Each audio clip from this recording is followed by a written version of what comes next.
Ya kan sekarang ada banyak sayang wajah tuh masalahnya kayak skincare itu semuanya bagus asalkan kita mesti cocok.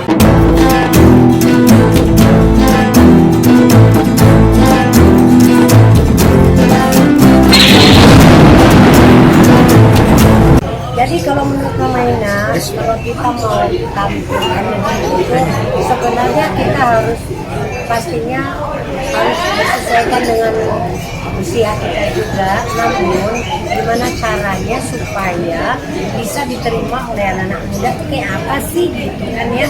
Nah itu kita usaha untuk itu biasanya dari manajemen memberikan input masukan kayaknya bajunya kayak gini deh, mestinya lagunya kayak gini deh, aransemennya seperti apa. Jadi pendekatan Mama Ina kepada anak-anak muda itu yang membuat sekarang ya kalau kita melakukan sesuatu dan di depan kita adalah orang-orang yang memberikan energi kepada kita, insya Allah energi itu akan bisa jadi bertambah. Kalau masalah kesehatan pastinya kita harus jaga pola hidup, kemudian air putih kita bisa kayak gitu aja.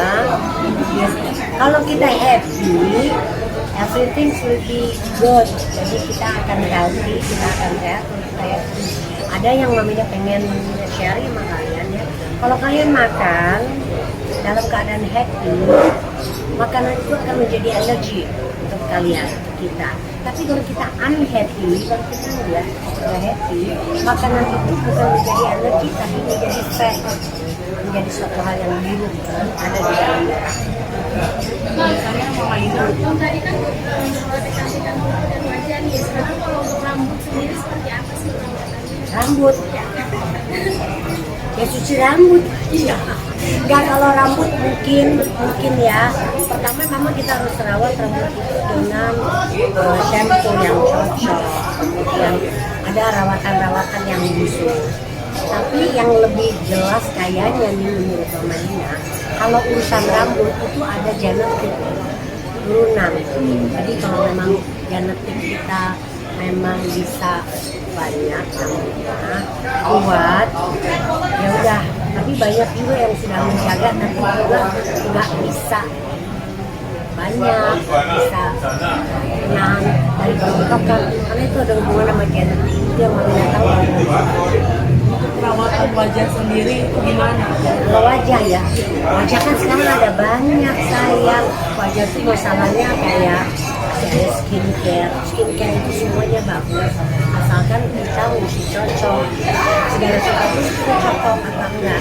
Kemudian kan ada juga perawatan yang lain, misalnya pasang benang ya kan, ada yang benang, ada yang kemudian pakai botox, ada juga filler.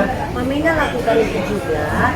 Tapi Mama Ina kenapa kayak orang kenapa sih Mama Ina pakai benang? Kalian harus tahu bahwa jika ada hal yang aneh masuk ke dalam yang asing di dalam ini kita, bawah kulit kita, kolagen yang ada itu akan lebih aktif. Nah seperti Mama Ina ini kan umur segini pasti kolagennya udah aktif.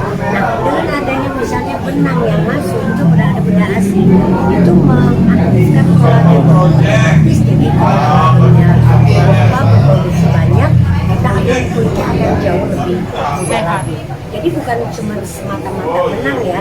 Kalau Mama Ina ada pertanyaan, ini kalau benang tuh tarik ini, iya tarik. Tapi ada waktunya sayang, ada waktunya hanya 1 tahun. Tapi yang Mama Ina kejar sebenarnya adalah mengaktifkan kembali kolagen yang ada. Tapi Mama Ina entah kapan gitu pernah terpikirkan untuk operasi muka gitu seperti teman-teman sejawat gitu. Kalau pakai apa namanya benang seperti itu juga sebenarnya salah satu operation. Cuma operasi itu ada macam-macam. Operasi itu ada yang dipotong, ada yang tidak. Kalau kita bilang operation ya tetap sama. Itu ada operasi artinya memperbaiki sesuatu.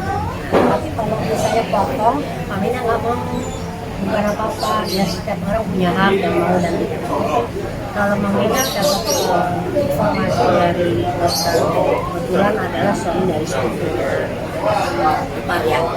Dia bilang begini, kalau bisa, kalau nggak penting jangan kamu sobek, apakah sesar, apapun yang namanya kulit kita disobek. Kalau nggak penting sekali, jangan kamu lakukan karena resikonya lebih tinggi. Ya orang kan semuanya dengan segala resiko. Nah resikonya adalah katanya hal yang dipotong, misalnya syarat-syarat yang dipotong, kita sebagai dokter hanya mampu mengembalikan 50%, mengembalikan fungsinya itu hanya 50%. Itu kemampuan manusia ya sebagai dokter. Jadi dia bilang, nah kalau dulu nggak penting banget jangan, tapi kalau memang harus ya lakukan. Cuman dengan konsekuensinya adalah kita para dokter memang 50% mengembalikan fungsi yang terpotong. Jadi seperti itu. Jadi ya kita melakukan segala sesuatu dengan segala konsekuensinya. Jadi kalau memang mau melakukan itu harus tahu. Dan mamanya nggak mau kalau itu. Mam, ada obat tradisional yang dikonsumsi nggak sih seperti jamu? Mamanya ada salah satu obat tradisional yang itu sebenarnya obat dari China. Itu dari apa? Ada daun kelapa. Kebetulan mamanya salah satu yang memegang itu apa? Obat itu ya. Nah jadi itu dia mau, jadi gini, dia tuh bisa memperbaiki kanker. Jadi mamanya berpikir kalau kanker aja, kanker kan berarti kan sel-sel tubuhnya itu diperbaiki supaya jadi bagus lagi. Nah kalau yang kanker aja bisa diperbaiki, apalagi kita, ya apalagi kita yang nggak ada kendala.